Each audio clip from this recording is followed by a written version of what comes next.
there's also been the other part of empowering men to guide them to stand in solidarity with women. You know, we cannot achieve this without our men. That's the initiative of RoyalAid Foundation, dubbed Empowering a Lot More She's. And joining me in the studio for a conversation is Dr. Samuel Kojo-Frimpong.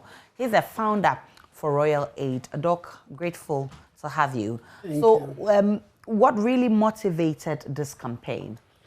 Actually, I think your earlier story is a confirmation of what this campaign is about.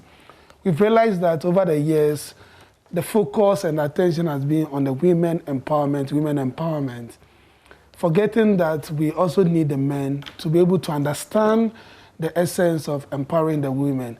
And because we don't include the men in this whole process, the perception that most men have is that the women are challenging them. So they see the position of empowering women as negative, as promoting the women to come and fight the men. And we've realized that it's causing a lot of imbalance in our society. Okay. So if genuinely a woman is trying to make a comment or a statement, the man thinks that the woman is trying to challenge him.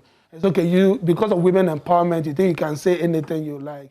And I think that is causing a lot of problems in our marriages, in our homes, in our societies, and in our offices.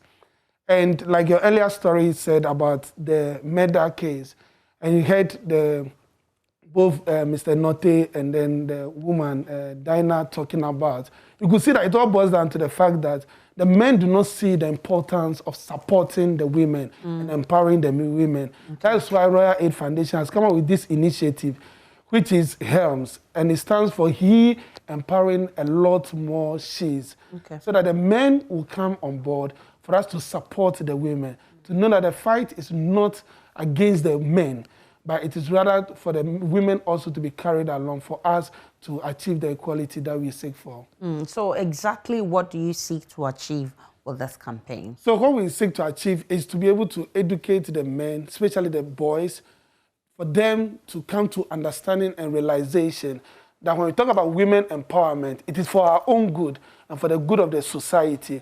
And it is not for the women to be empowered against the men. So that's what we intended to achieve, to educate the men out there and the young boys out there. This is not going to be easy because I'm happy you listened to the conversation we had.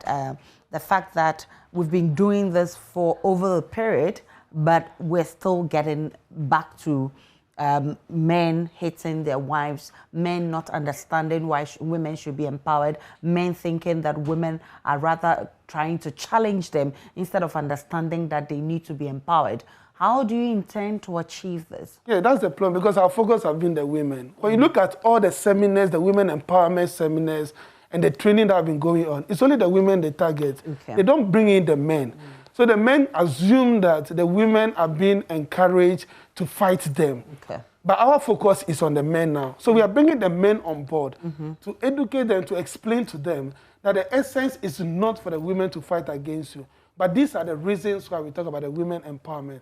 And we also think that we should also focus also on building up the boy child. Okay. Because when we leave the boy child alone and we focus on only the girl child, it's not only that the boy child may not understand the importance of women empowerment, but what will happen is that they will be left out and they also end up on the street, become armed robbers, and involve themselves in the social vices that we don't want to see in our society.